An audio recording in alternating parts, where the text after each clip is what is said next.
안녕하세요, 여러분. 이삭과 함께하는 큐티 오신 걸 환영합니다. 오늘도 우리가 주님 말씀을 묵상하며 주님과 관계를 더 깊게 형성시키는 시간을 가져보겠습니다.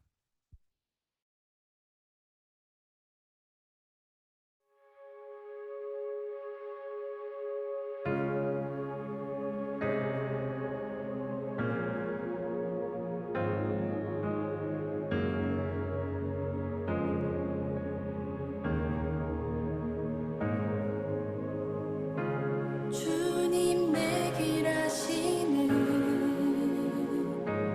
흔들린 그 길에도 함께해. 주님 내 일 하시는 멈춰진 나의 삶에도 늘 함께해. 나의 힘이 되신 주 항상 같은 곳에서 주가 나의 도움 되시네. 나의 길이 되신 주 변함없으신 계획 주가 나의 모든 걸음 되시네.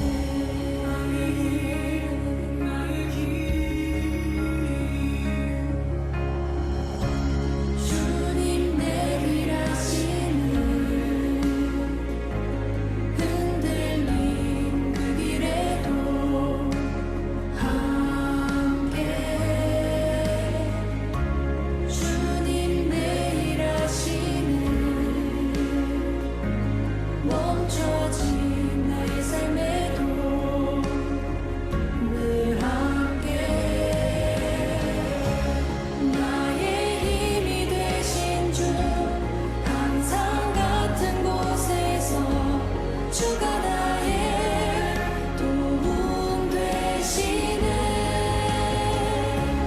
나의 길이 되신 주 변함없으신 계획 주가 나의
아멘.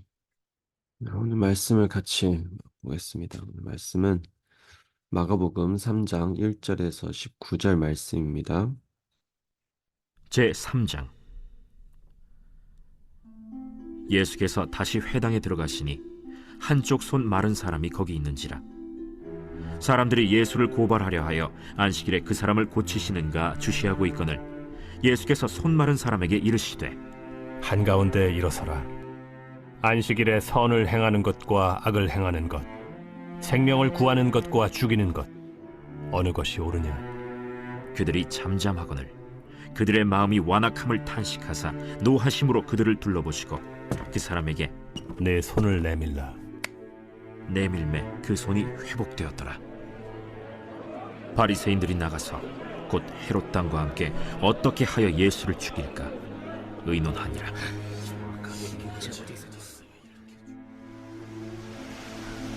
예수께서 제자들과 함께 바다로 물러가시니 갈릴리에서 큰 무리가 따르며 유대와 예루살렘과 이두메와 요단강 건너편과 또 두로와 시돈 근처에서 많은 무리가 그가 하신 큰 일을 듣고 나오는지라.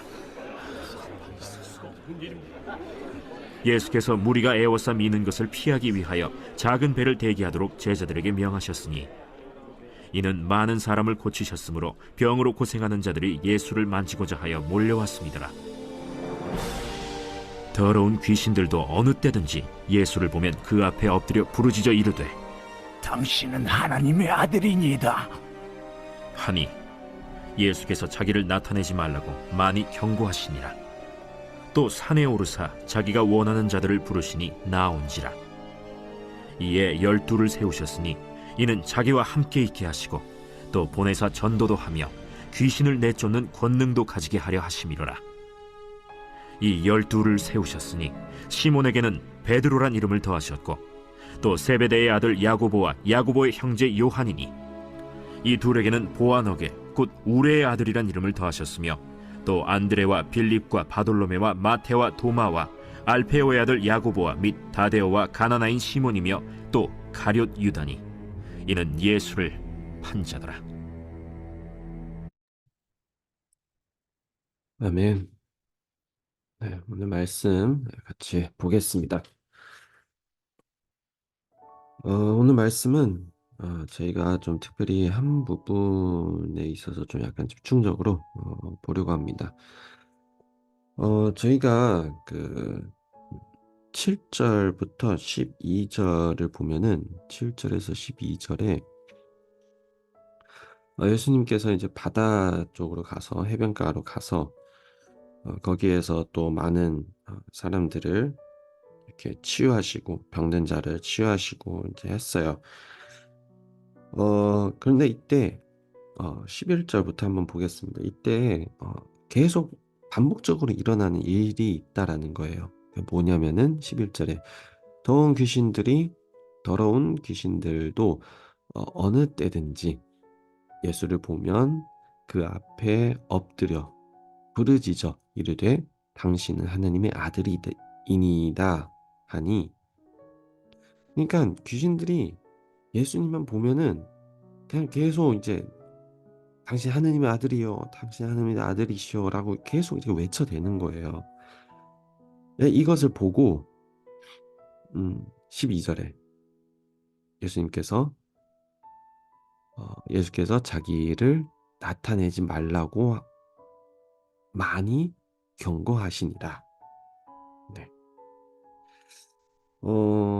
참 12절에 이제 한국어 번역으로는 좀 약간 수위가 약해요. 나타내지 말라고 많이 경고하시니라. 그냥 많이 경고하는 것 수준인데, 그쵸? 예. 경고로 뭐 나름 그래도 수위 높은 거죠. 어쨌든 지금 이 상황에 있어서 우리가 좀 같이 생각을 해볼 거예요.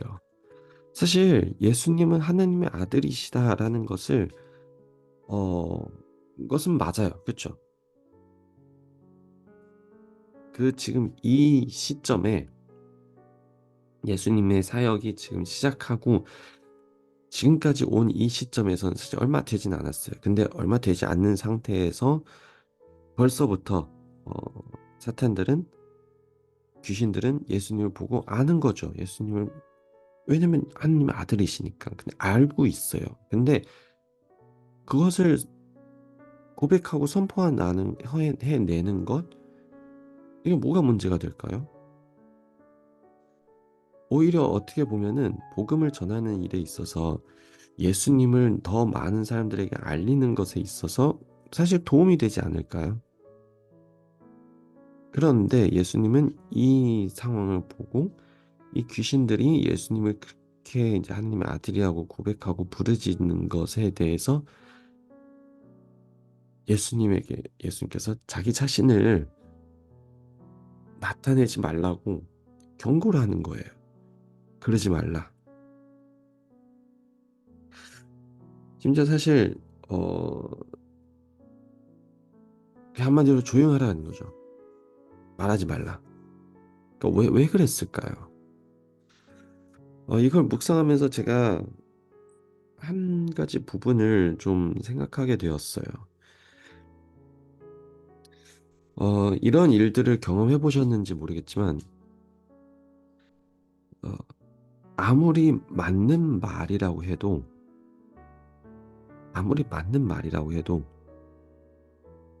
잘못된 사람의 입에서 그 말이, 맞는 말이 나왔을 때, 과연 그거는 좋은 영향력이 나올까? 아니면은, 어, 그 말에 뭐 신뢰도든지, 뭐 그런 게 낮아지고, 아니면은 신뢰성이 없는 이야기가 될까? 이거를 한번 생각해 보자는 거예요. 맞는 말이긴 맞는 말이에요. 그런데 이 말하는 사람이 영 그런 말을 할 만한 그 용량, 그 성량이 안 되는 거죠. 그러면은 그 맞는 말이긴 한데 어, 그 맞지 않는 사람의 입으로부터 나오는 게 그게 과연 어떻게 되는 것일까? 주변에 혹시 여러분들 이런 경험을 해보셨는지? 저 생각해보니까 저는 주변에 때로는 이런 어, 꽤 많아요. 꽤 많더라고요. 근데 그걸 우리도 때로는 우리 스스로도 우리 자신도 그런 이야기를 해요.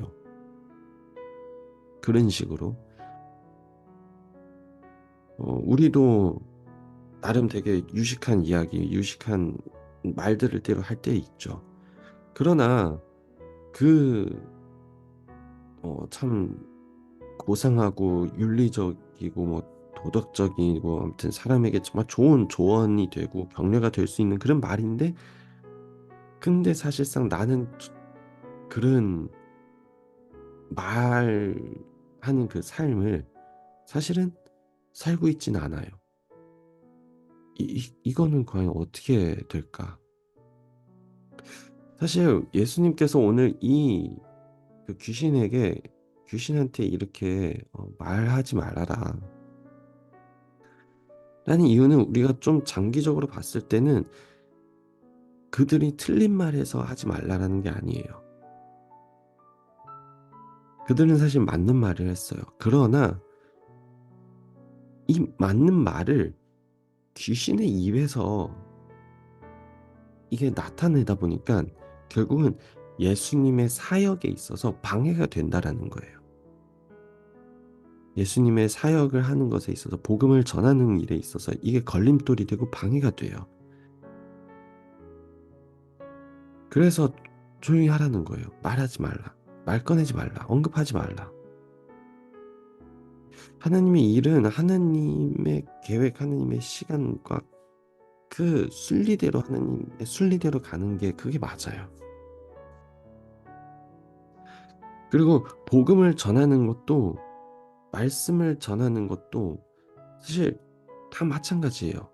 이게 맞는 사람, 맞는 상황, 맞는 시점 이런 게 맞아서 이 말에 말씀을 더하면 이게 더 효과적인 어, 하나님의 역사하심이 일어나는 건데 근데 그러지 못할 경우에 어떻게 될까요?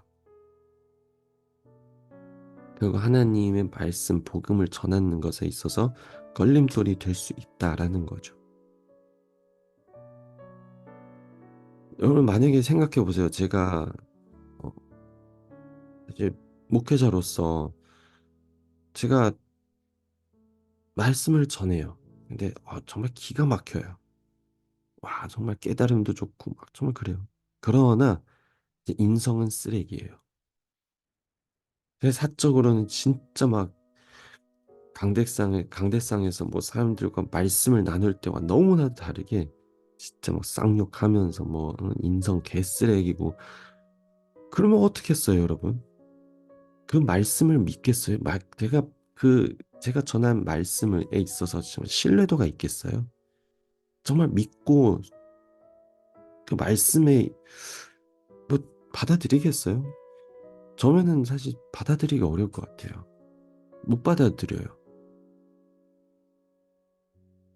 이런 정말 기가 막힌 말씀을 하고 전하고 정말 좋은 깨달음을 정말 하나님과 관계를 말씀을 들으면서 정말 관계가 가까워져 가는데 근데 당장 그 목회자와 사적으로 같이 지내보니까 와 이거 진짜 무슨 세상 개쓰레기도 아닌 쓰레기가 여기 있나라는 그런 생각 들면은 그 말씀이 그냥 하나님의 복음을 전하는 것에 있어서 결국은 방해가 돼버려요.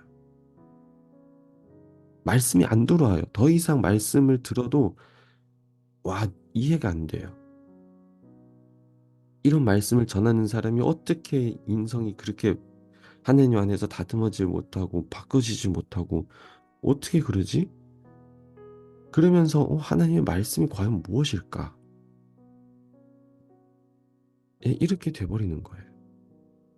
지금 이 상황이 바로 그 상황인 겁니다. 11절, 12절에 왜 사실 귀신이 맞는 말을 했잖아요. 당신 하나님의 아들이십니다. 이런 고백을 그 당시에 누가 했어요? 아무도 안 했어요. 귀신이 하고 있어요. 근데 중요한 거는 이 귀신이 하는 이 이야기가 그 말이 틀리는 게 아니고 귀신 자체라는 거예요. 귀신 자체. 맞지 않는 신분이 그 진리를 선포해내니까 아무리 진리라고 해도 맞는 말이라고 해도 이 귀신의 변화가 없고 이 귀신의 삶의 변화가 없으면은 그러면은 결국은 계속 그 말씀에 하나님의 복음에 방해와 걸림돌이 될 수밖에 없다라는 거죠. 그래서 이 말씀을 보면서 좀 우리 스스로가 맞는 말을 하는 것도 좋습니다. 그러나 우리가 정말 하나님께 속해 맞는 사람이 되었으면 좋겠어요. 맞는 사람이 되기를 노력하는 그런 삶이 됐으면 좋겠습니다. 결국 복음이라는 것은 말로만 하는 게 아니더라고요. 삶으로 살아내는 거예요. 내 삶으로 나타내는 거예요. 그것을 우리가 목표를 삼고 정말 그런 삶을 좀 같이 도전하면서 살아갔으면 좋겠습니다. 여러분들의 어떤 신분에 있든지 정말 하나님의 자녀로서 하나님을 믿는 사람으로서 그 아름다운 삶, 영향력 있는 삶, 긍휼과 자비를 베푸는 삶, 그것을 우리가 같이 나타냈으면 좋겠어요. 말만 잘하는 사람이 아니고요. 같이 기도합니다. 하나님, 우리가 때로는 정말 우리가 맞는 이야기는 하지만 장자 우리 스스로가 어떻게 보면은 그 맞는 말을 할 만큼의 사람이 또 안 될 때가 있는 것 같습니다. 하나님, 우리의 이 연약한 모습을 주님께서 어, 다시 한번 받아주시고 긍휼을 베풀어 주시고 우리가 이 가운데서 더욱더 좀 성장을 할 수 있도록 우리도 정말 그 복음을 증거하고 진리를 선포하고 할 수 있는 만큼의 그 성량이 될 수 있도록 주님 우리를 성장시켜 주시옵소서. 하나님과 더 가까이 하고 주님을 더 알기를 원합니다. 감사함이 예수님 이름으로 기도합니다. 아멘. 오늘도 우리가 맞는 말뿐만 아니고 맞는 삶, 맞는 행동, 맞는 인간이 되기를 축복합니다. 내일 또 만나요.